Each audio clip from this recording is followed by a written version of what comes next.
ಏನೋ ಮಾತಾಡಲಿ ಅಂತೇಳಿ ನನಗೆ ಒಂದು ಮೈಕನ್ನು ಕೊಟ್ಟಿದ್ದಾರೆ. ಆಯಿತು, ಸಂತೋಷ. ನಿಮ್ಮೆಲ್ರಿಗೂ ನಮಸ್ಕಾರ. ಮೊದಲನೇದಾಗಿ ತಾಯಿ ದಿವಂಗತ ಚೆನ್ನಮ್ಮನವರಿಗೆ ನಮಸ್ಕರಿಸುತ್ತಾ, ಈ ವೇದಿಕೆ ಮೇಲೆ ಆಸೀನರಾದ ಎಲ್ರಿಗೂ ಕೂಡ ಮತ್ತೆ ನಮ್ಮ ಪಕ್ಷದ ಕಾರ್ಯಕರ್ತರು, ನನ್ನನ್ನು ಒಳಗೊಂಡಂತೆ ಕಾರ್ಯಕರ್ತರು ಎಲ್ರಿಗೂ ಕೂಡ ಪ್ರತ್ಯೇಕವಾಗಿ ನಮಸ್ಕರಿಸುತ್ತೇನೆ. ಏನಪ್ಪ ಅಂದರೆ, ವಿಶೇಷವಾಗಿ ವೇದಿಕೆನೇ ಬೇರೆ, ಕಾರ್ಯಕರ್ತರ ಒಂದು ಚೇರುಗಳೇ ಬೇರೆ.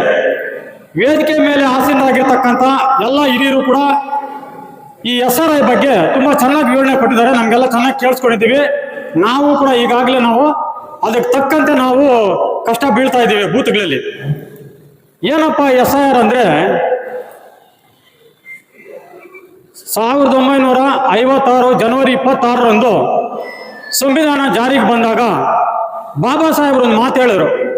ಏನಪ್ಪ ಅಂದರೆ, ಸ್ವಾತಂತ್ರ್ಯ 47ರಲ್ಲಿ ಬಂತು, ಸಂವಿಧಾನ ಜಾರಿಯಾಗಿದ್ದು ಜನವರಿ 26 1956. ಡಿಫ್ರೆನ್ಸ್ ಏನಪ್ಪ ಅಂದರೆ, ಆಗಾನು ಕೂಡ PM-ಗಳಿದ್ರು, ಮಿನಿಸ್ಟ್ರಿಗಳಿದ್ರು. ಆಗ ಆಯ್ಕೆ ಮಾಡ್ಕೊಳ್ತಾ ಇದ್ರು, ನಾವು ಇಂಥ ಅಂತ. ಚುನಾವಣೆ ಮುಖಾಂತರ ಪ್ರಜೆಗಳ ಒಂದು ಓಟಿಂದ ಪ್ರಜೆಗಳೇ ಆಯ್ಕೆ ಮಾಡಿರ್ತಕ್ಕಂಥ ವ್ಯವಸ್ಥೆ ಬಂದಿದ್ದು ಆ ದಿನ. ಆಗ ಅಂಬೇಡ್ಕರ್ ಅವರು ಹೇಳ್ತಾರೆ, ನನ್ನ ಸಂವಿಧಾನಕ್ಕೆ ಮೊದಲು ರಾಜನ ಹೊಟ್ಟೆಯಲ್ಲಿ ಹುಟ್ಟಿದವನು ರಾಜ ಆಗಬೇಕು, ಅವನ ಹೊಟ್ಟೆಯಲ್ಲಿ ಹುಟ್ಟಿದವನು ಅವನ ರಾಜ ಆಗಬೇಕು, ಅವ್ರು ಹೇಳಿದ್ದೇ ಶಾಸನ, ಅವ್ರು ಬರೆದಿದ್ದೇ ಕಾರ್ಯಾಂಗ ಅಂತ. ಆದರೆ ಸಂವಿಧಾನ ಬಂದ ಮೇಲೆ ಅವ್ರು ರಾಜ ಆಗಲಿ, ಚಕ್ರವರ್ತಿ ಆಗಲಿ, ಸಾಮಾನ್ಯ ಪ್ರಜೆ ಆಗಲಿ ಓಟ್ ಹಾಕಬೇಕು, ಓಟ್ ಹಾಕವನೇ ಗೆಲ್ಲಬೇಕು.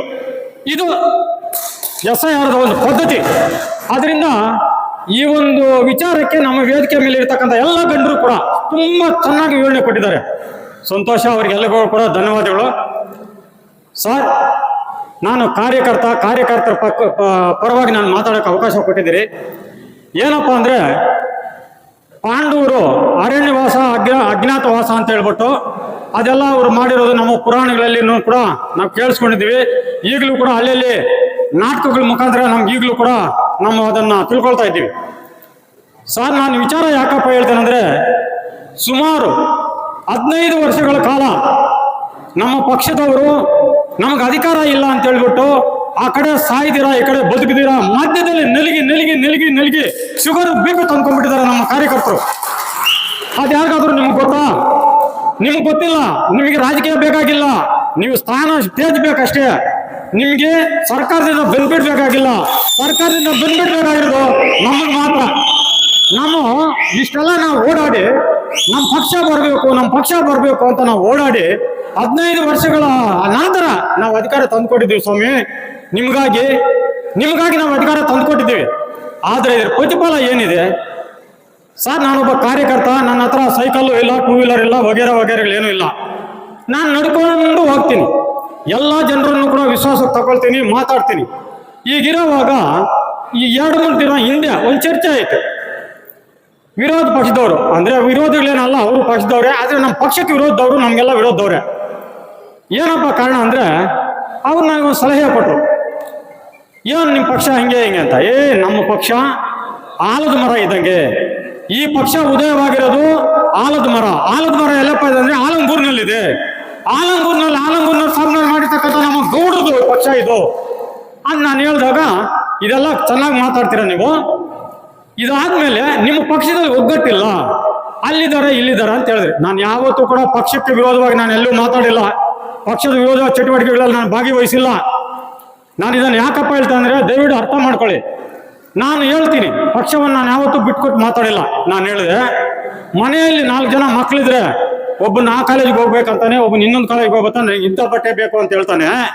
ನಮ್ಮದು ಸುಮಾರು 2 ಲಕ್ಷ ಕಾರ್ಯಕರ್ತರಿರ್ತಕ್ಕಂಥ ಪಕ್ಷ ಇದು. ಇದರಲ್ಲಿ ಭಿನ್ನಾಭಿಗಳನ್ನ ಸರಿ ಮಾಡ್ಕೊಳ್ತೀವಿ ಅಂತ ಹೇಳಿದೆ. ಇಲ್ಲ ಆ ಥರ ಎಲ್ಲ ತಪ್ಪು. ನಿಮ್ಮ ಇದರಲ್ಲಿ ನಿಮಗೆ ಅಧಿಕಾರ ಕೊಟ್ಟು, ಮುಳಬಾಗಿಲು ತಾಲೂಕಿನ ಜನತೆ ಅಧಿಕಾರ ಕೊಟ್ಟು 3 ವರ್ಷ ಆಗಿದೆ. ನಿಮ್ಮದು ಅಧಿಕಾರದಲ್ಲಿದ್ದೀರಿ ನೀವು. ನಿಮ್ಮ ಅಧಿಕಾರ ಬಂದ ಮೇಲೆ ನಿಮ್ಗೆ ಏನು ಕಾರ್ಯಕರ್ತರು ಒಂದು ಸಭೆ ಕರೆದಿದ್ದೀರಿ ನೀವು? ಕಾರ್ಯಕರ್ತರ ಕುಂದುಕೊರತೆಗಳನ್ನು ಏನು ಕೇಳಿದಿರಿ ನೀವು ಅಂತ ಒಂದು ಕ್ವಶನ್ ಬಂದಾಗ ನಾನು ಹೇಳಿದೆ, ಇಲ್ಲ ನಮ್ಮ ಅಧ್ಯಕ್ಷರಿದ್ದಾರೆ, ನಮ್ಮ ಮುಳಬಾಗಿಲು ದೊಡ್ಡಗೌಡರವರು, ಅವರಿಗೆ ಸ್ವಲ್ಪ ಅನಾರೋಗ್ಯದ ಕಾರಣದಿಂದ ಸ್ವಲ್ಪ ಬ್ರೇಕ್ ಆಯಿತು. ಆದ್ದರಿಂದ ನಮ್ಮ ದೊಡ್ಡಗೌಡನ ಬಿಟ್ಟು ನಾವು ಪಾರ್ಟಿ ಸಭೆಯನ್ನು ಕರೆಯೋಕ್ಕಾಗಲ್ಲ. ಬಂದ ಮೇಲೆ ನಾನು ಏನೋ ಒಂದು ಸುಬೋಬ ಹೇಳಿದ್ರು ಕೂಡ ಏನೋ ಒಂದು ಹೇಳಿದ್ರು ಕೂಡ ಅವ್ರು ನಂಬಲಿಲ್ಲ. ಸರಿ ಇದೆಲ್ಲ ಆಯ್ತಪ್ಪ, ನಿಮ್ಮ ಪಕ್ಷದಲ್ಲಿ ಎಷ್ಟು ಸಲ ಅಗ್ರಿಮೆಂಟ್ಗಳಾಗ್ತಾ ಇದ್ದಾವೆ, ಅದು ಇದ್ಯಾವುದು ಅಗ್ರಿಮೆಂಟ್ಗಳು ನಮ್ಮ ಪಕ್ಷ ನಾನು ರಿಜಿಸ್ಟರ್ ಮಾಡಿಕೊಡ್ತಾ ಇದ್ದಾರೇನೋ ಅಂದ್ಕೊಂಡ್ಬಿಟ್ಟೆ ನಾನು ಗಾಬರಿಯಾಗಿ. ಇಲ್ಲ ಸೆಟಲ್ಮೆಂಟ್ಗಳು ಅಂತ. ಈಗ ನಮ್ಮ ಅಧ್ಯಕ್ಷರು ತುಂಬಾ ಚೆನ್ನಾಗಿ ಹೇಳಿದ್ರು.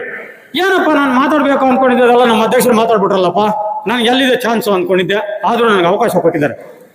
ಏನಪ್ಪ ಸೆಟಲ್ಮೆಂಟ್ಗಳು ಅಂದರೆ, ಮೊನ್ನೆ ಹೋಯ್ದು ನಾವೆಲ್ಲ ನೋಡಿದ್ವಿ, ಯೂಟ್ಯೂಬ್ ನೋಡಿದ್ವಿ ಅಂತ. ಇಲ್ಲ ಅಂತ ಹೇಳಿದೆ. ಅಯ್ಯೋ 4 ಜನ ಕೂತ್ಕೊಂಡ್ಬಿಟ್ಟು ಸೆಟಲ್ಮೆಂಟ್ ಆಗೋಯ್ತು ಅಂತೇಳಿ. ಏನು ಸೆಟಲ್ಮೆಂಟು, ಎಲ್ಲಿ ಸೆಟಲ್ಮೆಂಟು, ಏನು ರಿಜಿಸ್ಟರ್ ಅಂದರೆ ಅಲ್ಲ, ಯಾರೋ ಒಬ್ಬ ಪ್ರಮುಖರ ಒಂದು ಮನೆಯಲ್ಲಿ ಕೂತು ಸೆಟಲ್ಮೆಂಟ್ ಆಗೋಯ್ತು ಅಂತ. ಸೆಟಲ್ಮೆಂಟ್ ಆಗೋ ಪಕ್ಷ ನಮ್ದಲ್ಲ ರೀ, ಏನಾದರೂ ಭಿನ್ನಾಭಿಪ್ರಾಯ ಸರಿ ಮಾಡ್ಕೊಂಡಿರ್ತಾರೆ ಅಂತ ನಾನು ಹೇಳಿದೆ. ಸರಿ ಮಾಡ್ಕೊಳ್ಳೋದು ಕಾರ್ಯಕರ್ತರ ಸಮ್ಮುಖದಲ್ಲೇ ಸರಿ ಮಾಡ್ಕೋಬೇಕು. 4 ಕೊಟ್ಟರೆ ಇಲ್ಲಿ 4 ಜನ ಯಾಕೆ, ಅವ್ರು ತುಂಬಾ ಹುಷಾರಲ್ವಾ ವಿರೋಧ ಪಕ್ಷದವರು, ಕಾಯ್ತಾ ಇರ್ತಾರೆ ನಾವು ಯಾವ ಏನೋ ಇಡ್ತೀವ ಅಂತ. ಅವ್ರು ಹಂಗೆಲ್ಲ ಮಾತಾಡ್ಬೋದಲ್ಲ, ಯಾಕೆ ಅಂದ್ರೆ ಇಲ್ಲ ಆನಂದ್ ರೆಡ್ಡಿ ಅವರು ತುಂಬಾ ಒಳ್ಳೆಯವರು. ನಮ್ಮ ಮುಳಬಾಗಿಲು ಇತಿಹಾಸದಲ್ಲಿ ಕೋರ್ ಕಮಿಟಿ ಸದಸ್ಯರಾಗಿದ್ದಾರೆ ಪಕ್ಷದಿಂದ. ಅವ್ರ ಮನೆಗೆ ಊಟಕ್ಕೆ ಎಲ್ಲ ಟೀಗೋ ಏನೋ ಬಿಸ್ಕಟ್ ಏನೋ ತಿನ್ನೋದು ಕರೀತಾರೆ, ಹೋಗಿರ್ತಾರಪ್ಪ ಎಲ್ಲ ಅಂತ. ನಾನು ಹಂಗೂ ಡಿಪೆಂಡ್ ಮಾಡಿದೆ. ಅವರು ನನಗೆ ಚಾನ್ಸ್ ಕೊಡಲಿಲ್ಲ. ಇಲ್ಲ ಸೆಟಲ್ಮೆಂಟ್ ಅಂತ. ಸರಿಯಪ್ಪ ಸೆಟಲ್ಮೆಂಟೇ ಆಯಿತು, ಒಪ್ಕೊಳ್ಳೋಣ. ಅಲ್ಲಿ ಹೋಗಿದ್ದು ನಿಜಾನೇ, ಬಂದಿದ್ದು ನಿಜಾನ, ಸತ್ತಾಂಶ ಏನು ಅಂತ ಈ 4 ಜನ ಮಾತಿಗೆ ನಮಗೆಲ್ಲ ಗೊತ್ತಿಲ್ಲ. ಇದೇ ಕೆಲಸ ಒಬ್ಬ ಮನುಷ್ಯ ಜೀವಂತವಾಗಿರ್ಬೇಕಾದ್ರೆ ಹೃದಯ ತುಂಬಾ ಇಂಪಾರ್ಟೆಂಟು. ನಿಜನ ಸುಳ್ಳಪ್ಪ? ಹೃದಯ ಇಲ್ಲ ಅಂದ್ರೆ ನಾವು ಬದುಕೋಕ್ಕಾಗುತ್ತಾ? ಈ ಮಾತು ಯಾಕೆ ಹೇಳ್ತಾ ಇದ್ದೀನಿ ಅಂದ್ರೆ, ಇಷ್ಟು ಹಳ್ಳಿಗಳಿಗೂ ಕೂಡ ಸೇರಿ ಮುಳಬಾಗಲ್ ನಗರ ಹೃದಯ ಇದ್ದಂಗೆ. ಈ ಹೃದಯ ಭಾಗದಲ್ಲಿ ಒಬ್ಬ ನಾಯಕ ಕೂಡ ಮನಸ್ತಾಪಗಳಿಗೆ ಬಂದು ಸಬಳಿದ್ದಾನೆ. ಈ ಮುಳಬಾಗಿಲಿನಲ್ಲಿ ಆ ಕೆಲಸ ಯಾಕೆ ಮಾಡಬಾರ್ದು ನಮ್ಮ ನಾಯಕರು? ಹೇಳಿ, ಅಲ್ಲೊಂದು ನ್ಯಾಯ ಏನೋ ಇಲ್ಲೊಂದು ಅಂತ ಅವ್ರು ಕೇಳೋದು, ನಾನಲ್ಲ. ನಮ್ಮ ವಿರೋಧ ಪಕ್ಷದವ್ರು ಕೇಳ್ತಾ ಇದ್ದು, ನನ್ನಲ್ಲಿ ಕ್ವಶನ್ ಆಗಿದ್ದು ನಾನಲ್ಲ. ಅಲ್ಲಿ ನ್ಯಾಯ ಮಾಡಿದ್ರಲ್ಲ, ಮುಳಬಾಗಿಲು ನಗರದಲ್ಲಿ ಯಾಕೆ ಮಾಡಬಾರ್ದು? ಮುಳಬಾಗಿಲಿನಲ್ಲಿ ವೋಟರ್ಸ್ ಇಲ್ವಾ, ನಾಯಕರಿಲ್ವಾ, ಇಲ್ಲಿ ವೋಟಿಂಗ್ ಪವರ್ ಇಲ್ವಾ, ಯಾಕೆ ಮಾಡಬಾರ್ದು ಅಂತ ಹೇಳ್ಬಿಟ್ಟು ನನ್ನ ತಲೆಯಲ್ಲೇ ತಿಂದ್ಬಿಟ್ರು. ನಾನು ಏನು ಮಾತಾಡೋಕ್ಕಾಗುತ್ತೆ, ನಾನು ಒಬ್ಬನು. ಅವ್ರು ವಿರೋಧ ಪಕ್ಷದವಳು ಅಂದ್ರೆ ಕಾಯ್ತಾ ಇರ್ತಾರೆ ಏನೇನು ಬರ್ತದೆ ಅಂತ. ಸೊ ಈ ಥರ ಎಲ್ಲ ಇದೆ. ಮುಂದೆ ನಾವು ನಮಗಾಗಲ್ಲ, ನಮ್ಮ ಪಕ್ಷಕ್ಕಾಗಿ ದುಡಿದಿರ್ತಕ್ಕಂಥ ಕಾರ್ಯಕರ್ತರು ನಾವು ಎಲ್ರಿಗೂ ನಮಸ್ಕರಿಸಿ, ಪಕ್ಷ ಅಭಿವೃದ್ಧಿ ಆಗಲಿ, ಪಕ್ಷಕ್ಕಾಗಿ ದುಡಿದಿರ್ತಕ್ಕಂಥ ಎಲ್ಲ ಕಾರ್ಯಕರ್ತರಿಗೂ ಕೂಡ ಪಕ್ಷದ ವತಿಯಿಂದ ಸಹಾಯ ಆಗಲಿ. ಇನ್ನು ಮುಂದೆ ಆದರೂ ಜನ ನೋಡ್ತಾ ಇದ್ದಾರೆ, ಜನ ಬುದ್ಧಿವಂತರಿದ್ದಾರೆ. ಏನು ವಿಚಾರಗಳು ಕೂಡ ಪ್ರಪಂಚದಲ್ಲಿ ಏನು ನಡೀತಾ ಇದ್ರು ಕೂಡ 5 ನಿಮಿಷ 10 ನಿಮಿಷದಲ್ಲಿ ನಮಗೆ ಬರುವಂತ ಒಂದು ಕಾಲ ಬಂದಿದೆ. ಈ ಕಾಲಕ್ಕೆ ತಗ್ಗಟ್ಟಾಗಿ ಇನ್ನು ಮುಂದೆ ಆದರೂ ಗುಂಪು ಸೇರೋದನ್ನು ಬಿಟ್ಟು ಕಾರ್ಯಕರ್ತರ ಮಧ್ಯದಲ್ಲಿ ಸೇರಿ ಕಾರ್ಯಕರ್ತರ ಕುಂದುಕೊರತೆಗಳನ್ನು ವಿಚಾರಿಸಿ ಕಾರ್ಯಕರ್ತರಿಗೆ ನಾವಿದ್ದೀವಿ ಅಂತ ಬೆನ್ನು ತಟ್ಟಿ ಇದೇ ನೀವು ಮಾಡಬೇಕಾಗಿರ್ತಕ್ಕಂಥ ಸಹಾಯ ಅಂತ ಹೇಳ್ತಾ ನಾನು ಮಾತಾಡಲು ಮುಕ್ತಾಯ ಮಾಡ್ತಾ ಇದ್ದೀನಿ. ಜೈ ಹಿಂದ್.